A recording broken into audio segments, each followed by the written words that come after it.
पूरा देश लपट जाए, पूरा देश लपट जाए, तब भी यहाँ समाजवादी पार्टी कोई चुनाव नहीं जिता सकता, क्योंकि हम हनुमान जी के वंशज हैं। ठीक है, सीता जी का पता लगाया 400 योजन समुंदर पार करके हनुमान जी उन्हीं के बिरादर है ही। अभी पता कर लिए कौन जीत रहा है। ठीक है, भगवान राम को विजय दिलाने में अगर किसी का योगदान है तो भर बानर का। इतिहास पढ़ेंगे तो मानव की अलग अलग संज्ञा दी गई थी, तो हम उस बिरादर के हैं, भाजपा में हैं। स्वामी प्रसाद मौर्य जी को बीजेपी में इस नाते भेजा गया है कि जब तक समाजवादी पार्टी रसातल में न पहुंच जाए तब तक डटे रहो वहीं। खत्म करने की कोशिश कर रहे हैं। और क्या हुआ, आपने नहीं देखा जब चौपाई पढ़े तो बीजेपी समाजवादी पार्टी में 2 फाट नहीं हो गया?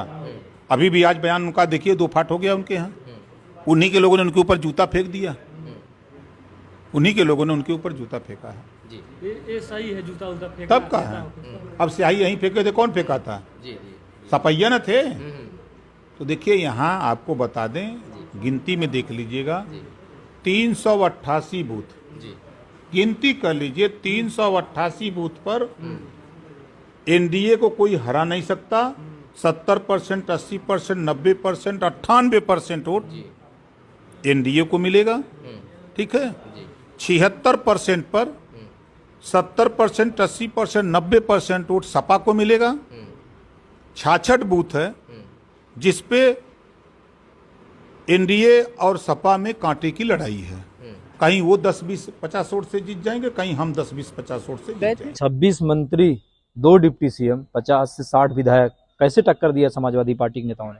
देखिए, समाजवादी पार्टी के कार्यकर्ता वहाँ पे कहीं ना कहीं देखिए, जो समाजवादी पार्टी का पीडीए था, दलित पिछड़ा अल्पसंख्यक का जो गठजोड़ था, वह कहीं ना कहीं वह जमीनी तौर पे समाजवादी पार्टी के पक्ष में वोट देने का काम किया। वहाँ के जो समाजवादी पार्टी के प्रत्याशी थे माननीय सुधाकर सिंह जी, वह एक जमीनी नेता थे, कहीं ना कहीं लोगों के सुख दुख में लगातार वह शरीक होते थे। और जो वहाँ के भारतीय जनता पार्टी के जो थे, वो एक भगोड़े नेता थे। इस तरह के लोगों, मतलब अब तो उनको समझ में आ रहा होगा कि हमने कितनी बड़ी गलती कर दिया। अब उस समय तो उन्होंने तो भाई जोश में आके अपना होश खो दिया। अब वो 2 हमारे वहाँ पे सोच लीजिए कि 2 भावी मंत्री चुनाव में लगे थे, एक हमारे चाचा ओम प्रकाश चाचा जी और ये दारा चौहान जी। अब दोनों लोग क्या करें? अब ये तो चाचा हमारे ओम प्रकाश चाचा जी बार बार कह रहे हैं, जान रहे हैं क्या कह रहे हैं? बार बार वो बस एक चीज कहने में परेशान है, बार बार कहने में, सफाई देने में परेशान है कि घोसी लोकसभा, घोसी विधानसभा का जो चुनाव था, घोसी विधानसभा चुनाव में वो अपने गिना रहे हैं कि हमारे राजभर समाज के लोग हमको इतना परसेंटेज दिए। बताइए, वो सफाई देने को उनका दिन ऐसा आ गया कि वो सफाई दे रहे हैं। पूरा और समाजवादी पार्टी ने सभी समाज कर दिया और राजभर समाज के अपने कर दिया। उनको ये नहीं पता कि राजभर समाज जग चुका है, वो समाजवादी पार्टी के पक्ष में है।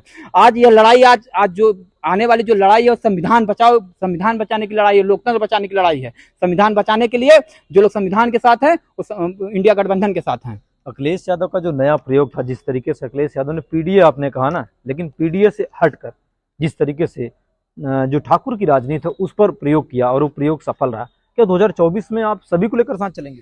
देखिए, समाजवादी पार्टी इंडिया गठबंधन, और समाजवादी पार्टी एक ऐसी पार्टी है जिस पार्टी में सभी जाति, सभी धर्म के लोगों को बराबर सम्मान दिया जाता है। अगड़ा हो, पिछड़ा हो, जो भी हो, अल्पसंख्यक हो, सबको एक समाज, एक भागीदारी दी जाती है। जो जिसका जहाँ जिस हिसाब से जो सेट हो जाता है, उसको वहाँ उस तरह का माननीय राष्ट्रीय अध्यक्ष स्थान देते हैं। तो राजभर को मंत्री बना देंगे?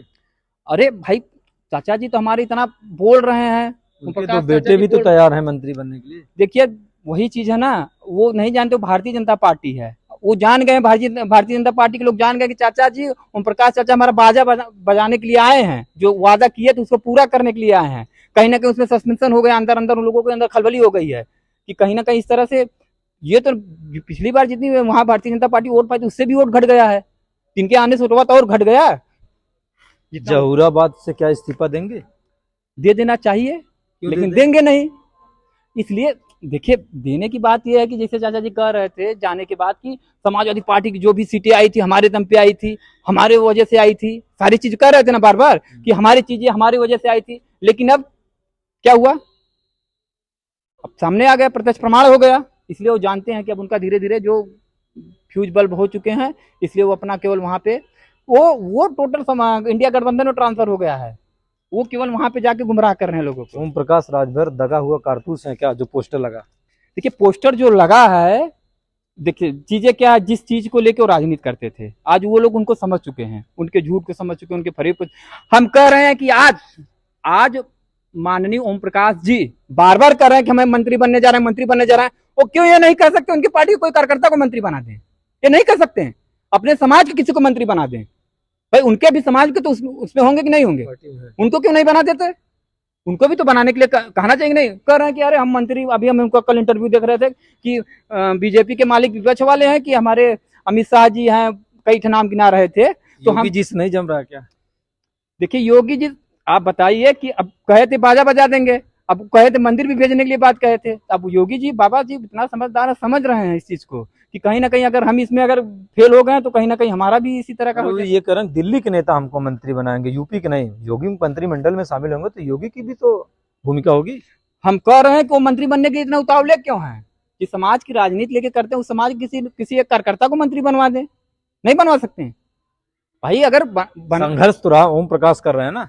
अरे भाई क्या संघर्ष कर रहे हैं बताइए आप? कौन सा संघर्ष वो कर रहे हैं?